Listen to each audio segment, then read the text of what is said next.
Hey guys, time to get in on the action for the biggest moments in basketball with Prize Picks, America's #1 fantasy sports app. Just select 2 or more players, pick more or less on their projections, place your entry, and win up to 100 times your money. Right now, Prize Picks will match your first deposit of up to $100. Just download the Prize Picks app and use the code GET100. That's code GET100 on Prize Picks for a first deposit match of up to $100. Prize Picks. Pick more. Pick less. It's that easy. We made this.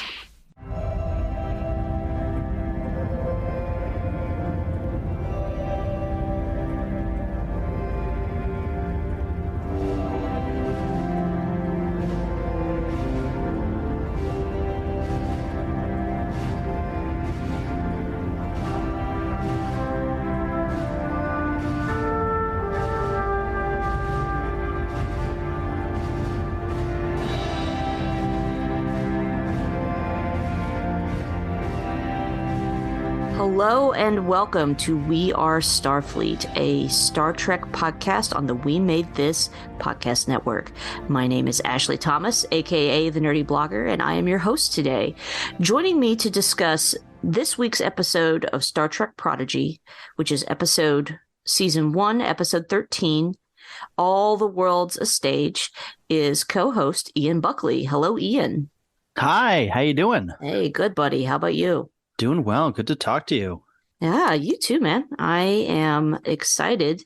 I think this might be the first time you and I have gotten to talk about Star Trek Prodigy together. I think this is the first time on mic we have spoken about Prodigy. Yes. Yeah, I think I've only spoken to Craig basically on mic so far. Yeah. Well, we're switching things up then. It's a new day. Good. Yes. Out with the old, in with the new. Very Sorry, cool. Craig. Hit the curb. Craig will be back next week. Yeah. No curb hitting for you, Craig. We love you. Awesome. So if you are new to We Are Starfleet, you can follow us on Twitter at StarfleetPod. And there you'll find all of our episode updates, teasers about upcoming episodes, and you can connect with the show there. So this is the first time you and I have gotten to really chat about Prodigy. What are your overall impressions? Yeah. It has been the first. It is the first time we're talking about it. I was saying to Craig a couple of episodes ago that this feels like a really confident show that knows what it wants to do, and I'm here for it. I'm really enjoying it so far. I think maybe the first couple of episodes of season 1, it took me a couple of episodes to kind of get my bearings with who these characters were, what their dynamics were going to be. It always takes a show, at least I think a couple of episodes generally, for it to really find its feet.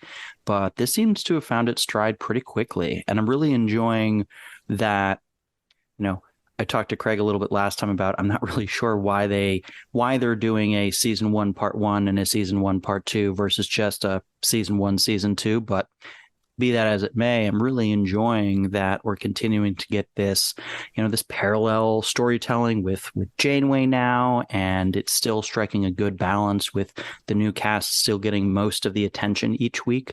But yeah, it's giving, as we'll talk about this week, it's giving fans of Trek from any era something to appreciate in this show, and I really appreciate that about it.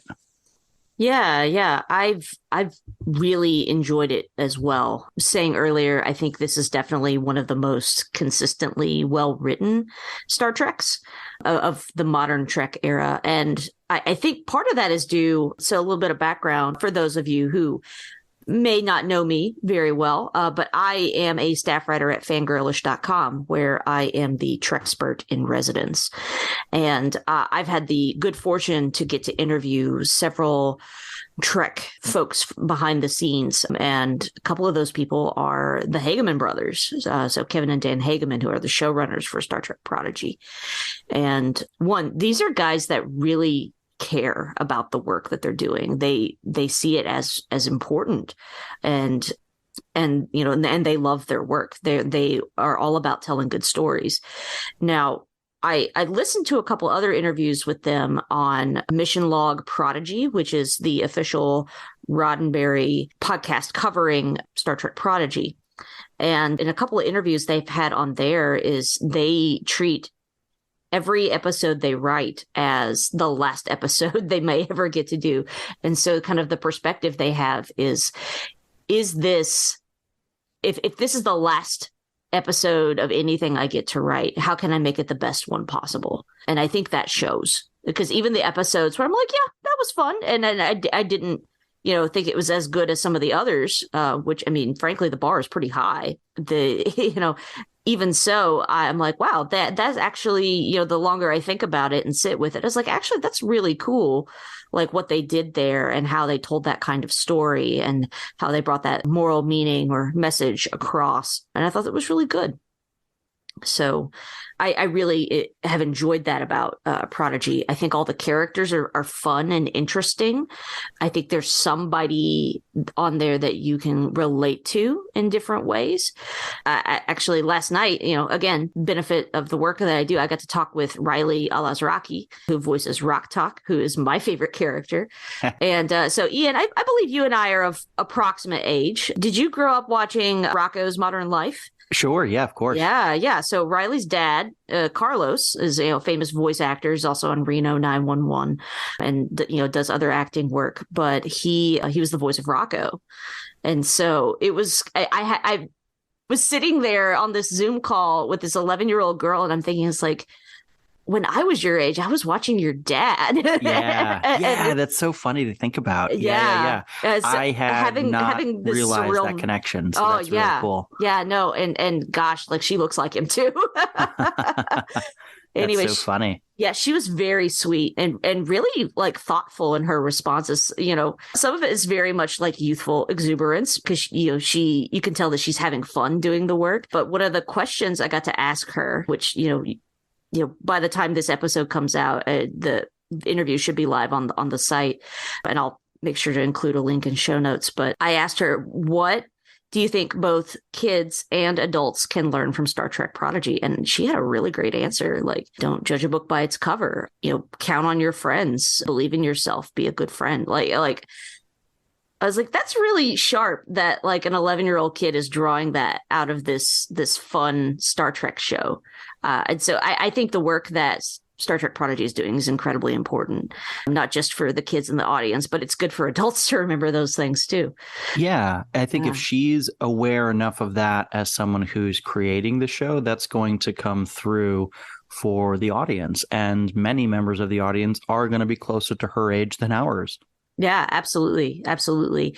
I was talking with Mike last week on the show. There's a whole hashtag on Twitter that's kind of fun to look at. It's called Prodigy with Progeny. And so it's, adults tweeting about watching Star Trek Prodigy with their kids. And it's really fun to see their reactions and see how this show is reaching not both like, or reaching, not just kids, but the adults in the room too. So I think that's the thing that makes the show really good, is that it's accessible for kids while still being, thought-provoking and interesting for the adults in the room too. So I think that's really cool. And that's a hard line to walk. So props to everybody working on Star Trek Prodigy. I think you're doing a great job.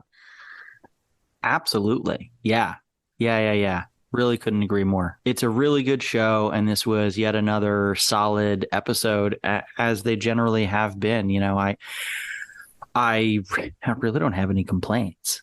Yeah. So if you were going to give this episode a rating out of 10, where would you rank it? I liked it. I think last episode was had a little bit more excitement. This one had a little bit more, fun. It really ticked that nostalgia box, especially as a lover of the original series, as I am. So I 8.5, 9. I mean, I really like this show. There's not really much to complain about week after week. So I feel, it's good. It's a good show. People should watch it. Yeah. Especially with their kids. For sure. Yes. Grab all the children in your life and gather around the TV set, make it event television. Like, I'm all about the idea of bringing event television back. I mean, there's so much I love about streaming, but, even if it's something that you're going to stream, like, make it an event. Watch it together. Watch it together. Like, make a special snack. Like, make it like something that, hey, this is special that we're spending this time together, because the content that you're getting is top notch. I think for me, I really, really loved last week's episode. It was very poignant. Like, I kind of like I realizing my rating increases, like how deep did this hit me in the feels? And last week just kind of it punched me. This week, while it was still fun, it didn't hit me in the feels as much. But I think I'm going to give it the 7.5 to 8 range. Yeah. The longer I think about it, like the more I like it and the kind of story that it was telling. Yeah, this is a solid 8 out of. To me, this is a solid 8 out of 10 episode. Maybe a little bit more because the nostalgia itch that it scratched. The Galileo shuttle from the Enterprise. We'll get to that, but when I saw that, I was like, oh, that's so cool. I want to do. I'm really glad you're talking with me on this episode because I have watched original series, but I haven't sat with original series nearly as long as I have the other Trek series. So sure. Yeah. So that would be really good. So I want to get your first impressions. So when I got the tagline for this episode, what we ended up getting was not what I necessarily expected. It says the crew answers a distress call to find a colony trapped in Starfleet's past. So when I read that, I was thinking, oh, we're having a time travel episode? Okay, we already had one of those, kinda. So are we having another one? So, I mean, not that Star Trek, doesn't do multiple time travel episodes a season, but, it wasn't what I expected. So I was expecting time travel. What about you? No, I wasn't really expecting time travel to be a component of the show. I didn't really know that, speaking specifically of this week's episode, I didn't know that we were going to get such a strong original series reference, references to things that happened 100 years prior in, at least in the world of this show. And I don't know why, but I guess I figured because they started out so far in the Delta Quadrant and so far from Federation space that it just sort of never occurred to me that they would encounter someplace that like the Enterprise had gone on her original 5-year mission.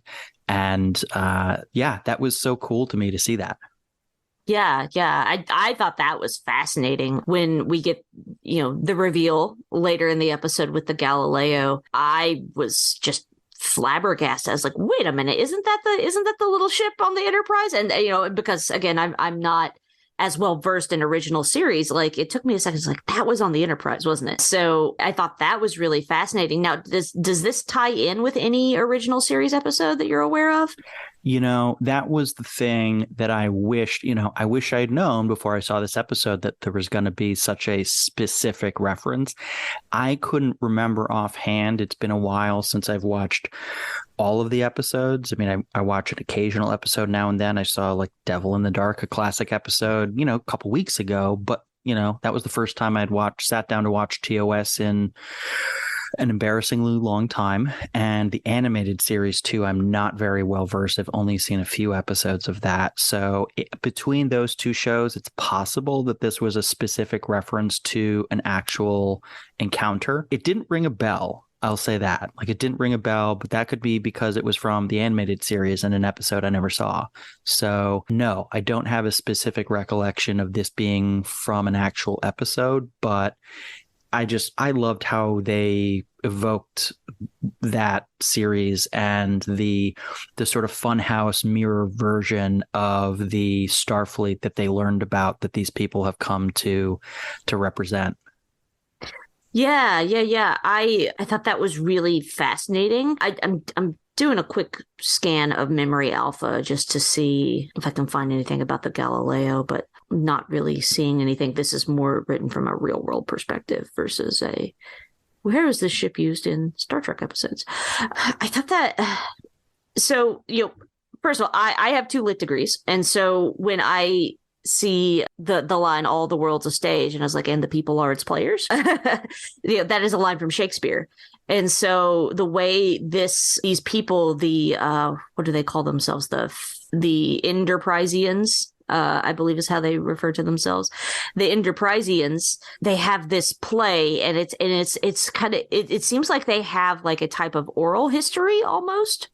Rather, there's an oral and theatrical tradition. Mm-hmm. There's a storytelling tradition of, passing on this legend from generation to generation. It doesn't seem like they're relying on anything that's been really written down. They've got what looks like a couple of, I was tempted to say museums, but really it's more like shrines to the red shirt that kind of crashed on the planet in Son. Right. And told them all about Starfleet and about the Federation. And they've kind of, had this, like I said earlier, have this kind of warped version of it that they keep telling generation after generation. Right. I actually really thought that was fascinating. Like the kind of here's our tradition, here's our oral history, here's how we tell the story of our people. So I thought that was really fascinating. I really enjoyed like kind of the spoofs on the different names. Also a little bit of fun voiceover crossover. Fred Tatasciore, who is the voice of Shax on Star Trek Lower Decks, just a prominent powerhouse voice actor in his own right, did a lot of the voices for this episode. And so I don't remember offhand which ones he did, but anytime you hear a big booming voice, that's Fred. Right. But I really liked the spoof. As soon as the guy started talking, he was like, hey, there's somebody over there. It's like, oh, Kirk is here? What? Right.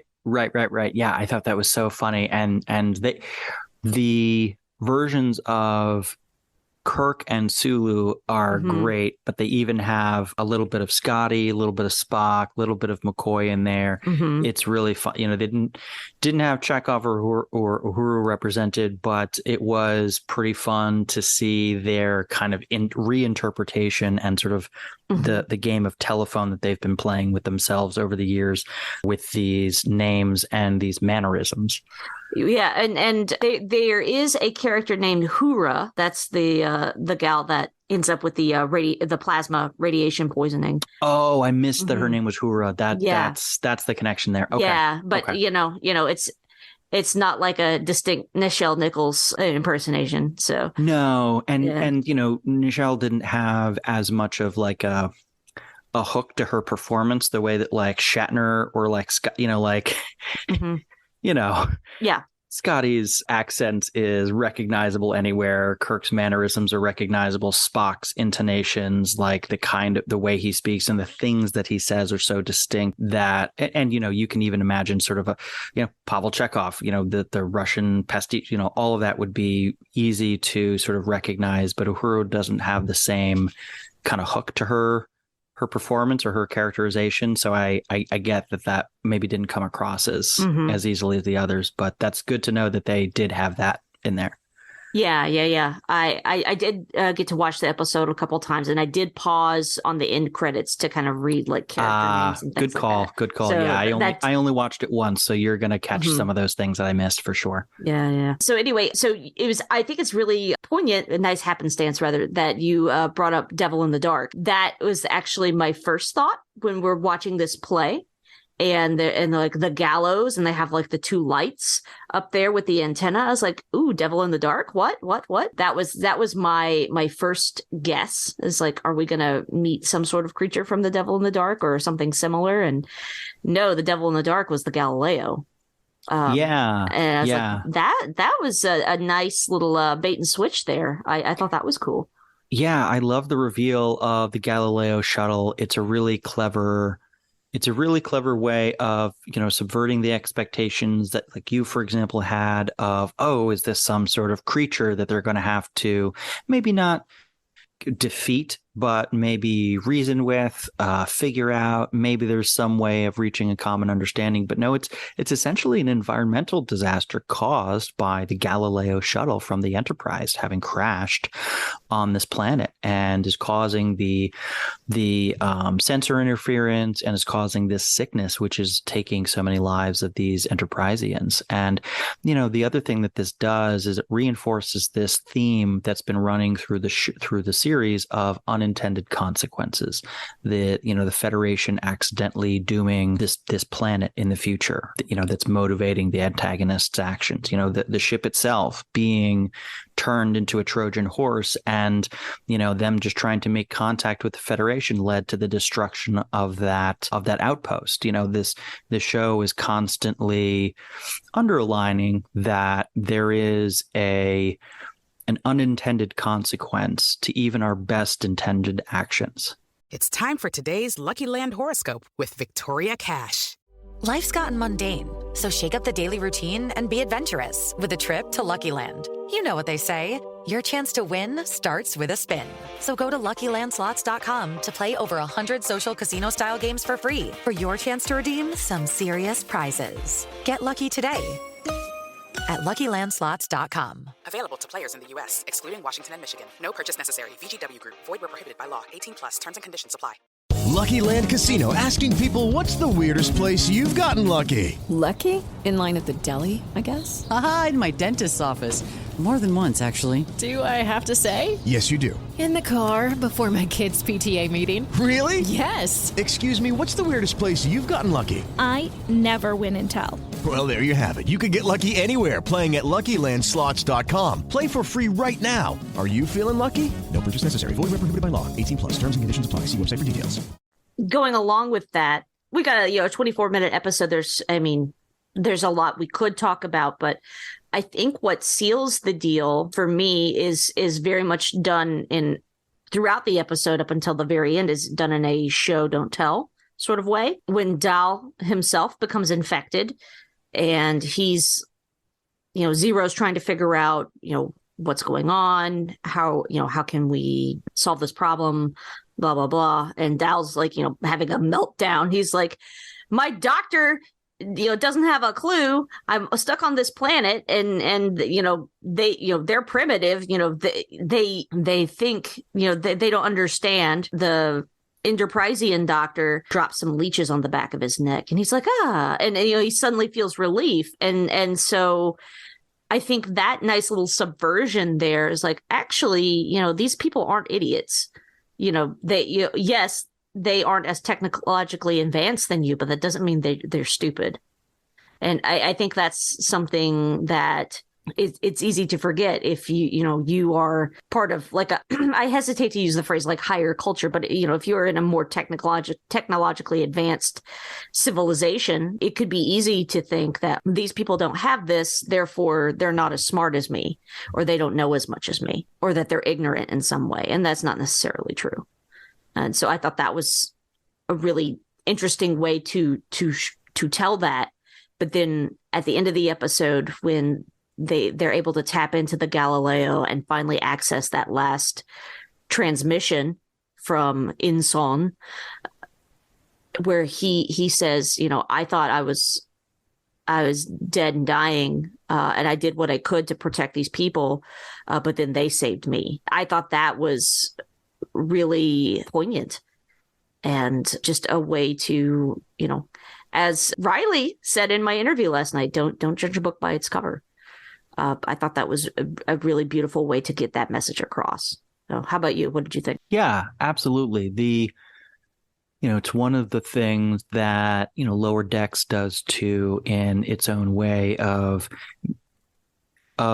constantly sort of reinforcing, even in its attempts to subvert audience expectations, that there's an essential goodness and empathy and charity and camaraderie to Starfleet and those to aspire to be a part of it, and even more broadly in the Federation. And the crew of the Prodigy that we have in this show, they're confronted with these folks who are also play acting in their own way as being a part of Starfleet, and it reinforces to them this message of the show that anyone can belong in Starfleet who upholds its ideals.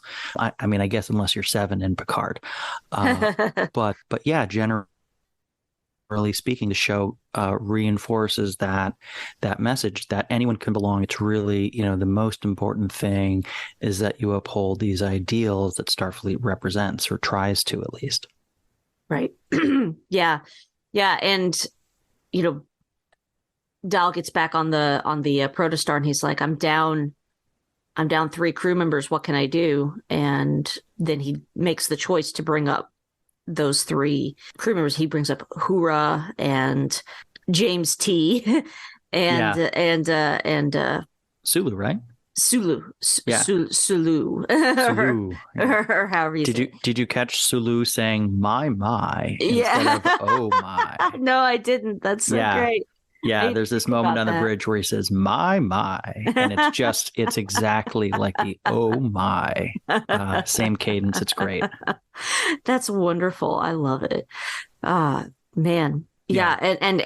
And also hat tip to the Protostar for being like, oh, let me throw some holograms over these controls so you'll know how to use them. I was like, how clever of an interface is that?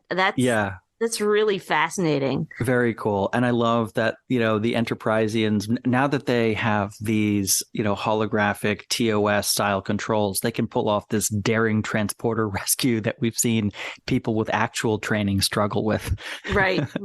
Very funny. Yeah, no, I thought that was brilliant. Yeah. Very cool. Very, very well done. And it shows really just Son, whoever was with them for so long, he was actually really competent if he was able to convey this much information to them and it got passed down correctly. So, he was definitely on the leadership track for sure. Yeah. Yeah. Very cool. Yeah. Good episode. What do you think's going on with Murph? Ooh, I was first of all, Murph being sick just breaks my heart because Murph is so cute and Murph's adorable so sweet. And sweet and just from what we had seen of Murph, basically indestructible. He's like, oh, here, let me just eat this bomb. Right. I'm guessing some sort of reproduction or life change, right? Yeah. Or some sort of metamorphosis. Exactly, right. Yeah. They're entering a new stage in their existence in some way. Very, very curious. I'm sure it'll all work out. They're definitely not going to go too dark in this show. No, we're not gonna see this show turn into Alien. Yeah, right. That would be, oh man. I love Alien. It's my all-time favorite movie, and me too, man. Love it. Oh, dude, seriously, I didn't know that. And then Macrocosm is my favorite episode of Voyager because it's an alien spoof. Sure. Yeah, Macrocosm, aka the gun show, the Janeway gun show. Right. Speaking of Janeway, we get a little bit more of her this week. I'm enjoying her storyline here. Are you? Yeah, I am too. And oh man, I love Kate. Kate's my, Janeway's my captain. And so as I sip my black coffee from my Janeway mug I got in the Star Trek She was drinking tea in this episode. Was she? Well, she was. I mean, she was drinking tea in the last episode, but I mean, if nothing else, she switched back to her traditional mug in this episode. So I still think the tea drinking is an outrage, and I'm stopping my fandom of this show if they don't change it back. I was like, this is black coffee erasure. Exactly. I was like, yeah, Janeway, get that second opinion. You're gonna need it with this. So the diviner wakes up a little bit and he's freaking out. And again, it's a classic scenario of we don't have all of the pieces, or we don't know the full story, so we're just trying to put together a conclusion based on what we have, and that conclusion's about to be really wrong. But when the episode opens and they say, we've tracked this distress signal on this planet, I assumed that would be the same distress signal that the Protostar was going to be following, and it wasn't. So this is a completely different distress signal situation that we're setting up for perhaps maybe the next episode, maybe the next 2. I haven't gotten to watch them yet, and I kind of like to do it that way as I record. So, but I don't know. Do you have thoughts? I'm hoping it's Chakotay. I'm hoping that, we see a reuniting of Janeway and Chakotay sooner rather than later. I mean, I don't need this particular story to drag out over the course of, it could maybe go out over the course of the season because we really only get a couple of minutes each episode so far. It really is focusing primarily on the main cast, as they should. I think that there was always a risk if you had told people ahead of time. We were already kind of like thinking like, oh, that's cool, like there's a Janeway hologram. But I think if you had told fans ahead of time like actual Admiral Janeway was going to show up and start kicking ass, there would probably have been some concern, understandably, that, oh, is this show going to lean too heavily on this already established beloved character and not focus enough on establishing a new love for these new characters? And so far, I think they've been striking a really nice balance. Yeah, I think they've done really well with that, where, you don't feel like you're losing time with either story. I think they're packing a lot in there. Also, we've got a pretty solid cast on the Dauntless, which is the ship Janeway's on right now. Dr. Noam is, Jason Alexander. Tyrus, I think is his name, is David Diggs, which I believe we saw this episode. I'm guessing that's the Andorian. Yeah, I'm guessing. I don't think he's been named explicitly, but I think that's that's David Diggs, aka Thomas Jefferson on Hamilton. We're getting nice little voice cast additions. Yeah. I like the Tellarite attitude is coming through. Very true to what we've learned about the Tellarites. Very fun. I've been enjoying all of these little performances, these side characters that we're getting. Honestly, it is making me wish that the show was a little bit longer sometimes. I like how much storytelling they cram into 24 minutes, but at the same time, it does feel like, oh, I just wish this show could be allowed to breathe just a little bit more, give us a little bit more time with these characters that they've done such a good job of making us enjoy. Yeah, I agree. But it's for what they're doing, it's magnificent. They've done a fantastic job with the storytelling. The animation is beautiful. The music is beautiful. It's good art. I agree. And I like I said, I don't disagree. And I know that the thing with Prodigy that's a little bit unique is the relationship they have with like Nickelodeon, and that it's going to be broadcasting on there. I wish that it just wasn't as constrained to that kind of rigidity of format as it is, because I think that there's a flexibility with being a fully streaming show of, some weeks we're going to do a 25-minute episode and some weeks we're going to do a 35-minute episode, or this week it's 40 and next week it's 60, whatever. You have these other series that just don't feel as constrained. It's just about, we're going to take as long as we need to tell the best possible story week after week. Right. Yeah. But I know there's also a constraint with it being animated. Like there's plenty of reasons for why it is the way it is. My complaint is that I like the show and I wish there was a little bit more. For sure. Now, we don't have anything. We've got the next the total of 5 episodes. So we've gotten screeners for episodes 11 through 15. Do you think we're going to get 5 more episodes and then switch to a different show, or are we going to get the next 5 after that? Do you have any thoughts on that? I would think we were going to get the rest of the show. Yeah. I would think so too. And I don't remember offhand, but I'm pretty sure we got some release dates for Disco and I'm guessing they may take a little bit of a holiday break, which some shows do. They'll take a break for like December, January. So we may get something like that. There may be a bit of a, since it's technically still season 1, it's not a mid-season break, but we're essentially going to get a mid-season break. Yeah. So we'll see. I mean, I've gotten so used to just sitting down to write about Star Trek every week. This summer, when I had like a little bit of a break, I was like, whoa, wow. This is the first time I haven't written about Star Trek in almost a year. So it should keep going. There should be Star Trek every week. They've said that that's what they want, and I want it too. I'm not mad about it. Definitely not. Any final thoughts on All the World's a Stage, Ian? No, not really. I just love the notion of the Enterpriseians. All the TOS, TAS references were a ton of fun. The performances, the writing on the show continues to be solid. It's just a great half hour of TV every week. Yeah, I agree. I agree for sure. I think one other thing I might have questions about is, Dal says it there, second contact is always a little bit fuzzy, but, we're basically handing some tech to a people that I guess accidentally ended up having first contact well before they were warp capable. And yet you put them on the Protostar and you give them the right, holographic overlay, and they know how to run this ship. So I guess, maybe they are ready for first contact. Maybe they are ready to join the Federation.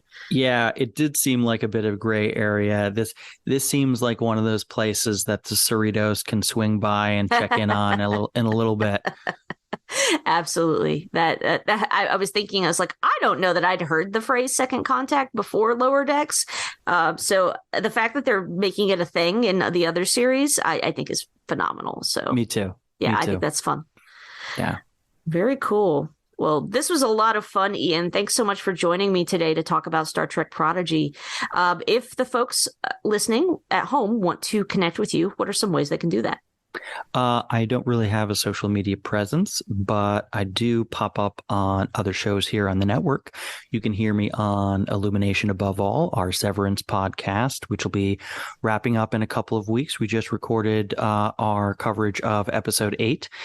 And, for those of you who don't know, Severance is a wonderful Apple TV Plus show that is it finished its first season already. We're just doing kind of a deep dive recap and discussion of each episode as it goes through. And we just finished, like I said, our recording of episode 8. So we will wrap up the season pretty shortly. We're very excited about that. You can also hear me over on The Way, our Star Wars podcast, which releases infrequently, but keep it on your feed and you'll hear us chat about the latest Star Wars series, Andor, which we are loving so far. And you can hear me pop up elsewhere on the network as well. Yeah, that's awesome. I am going to have to start watching Severance now because they just announced that my queen, Gwendolyn Christie, is going to be in season 2. You have to watch it. One of our other hosts on the network who hosts Movieversaries, Bo Nicholson, another show that I appear on quite often. I got him to start watching Severance, and he just binged like the last 4 episodes tonight. He's in Australia, so it's night for him. Mm-hmm. And it's just like, I can't even go to sleep now. Season 2 can't get here fast enough. It's so good. You got to get into it. Yeah.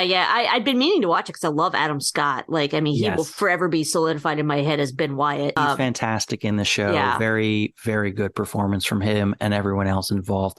I will give a fair warning. Season 1 of Illumination Above All, once we get into this discussion of the episodes, we do spoil the entire season. We sort of assume that everyone has seen it in our discussion. So just fair warning to anyone tuning in.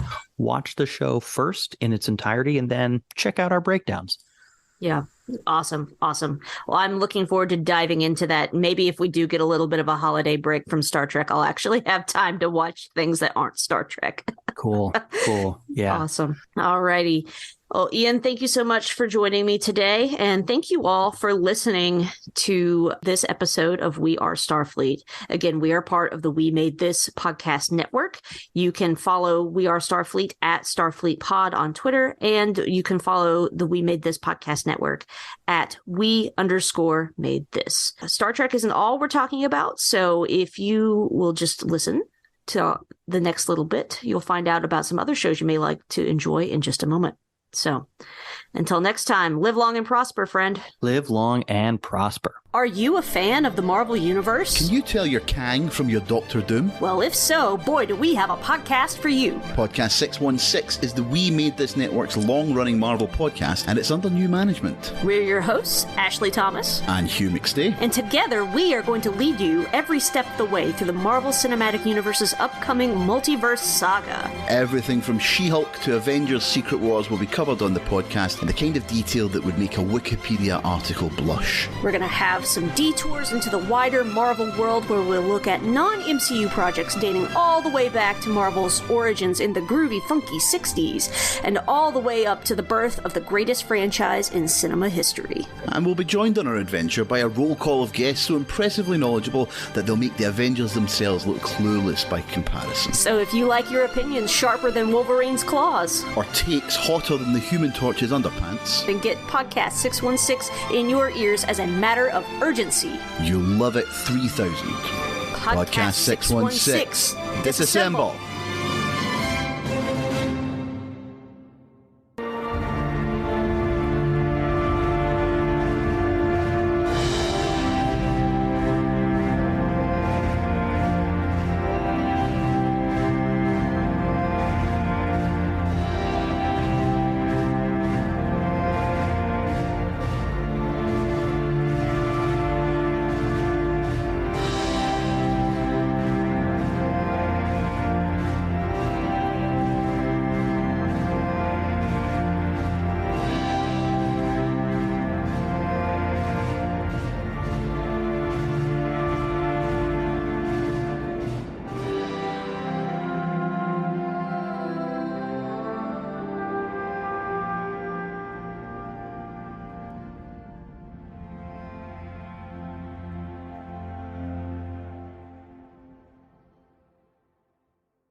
Judy was boring. Hello. Then Judy discovered ChumbaCasino.com. It's my little escape. Now Judy's the life of the party. Oh, baby, mama's bringing home the bacon. Whoa, take it easy, Judy. The Chumba life is for everybody. So go to ChumbaCasino.com and play over 100 casino-style games. Join today and play for free for your chance to redeem some serious prizes. ChumbaCasino.com. No purchase necessary. Void where prohibited by law. 18 plus terms and conditions apply. See website for details.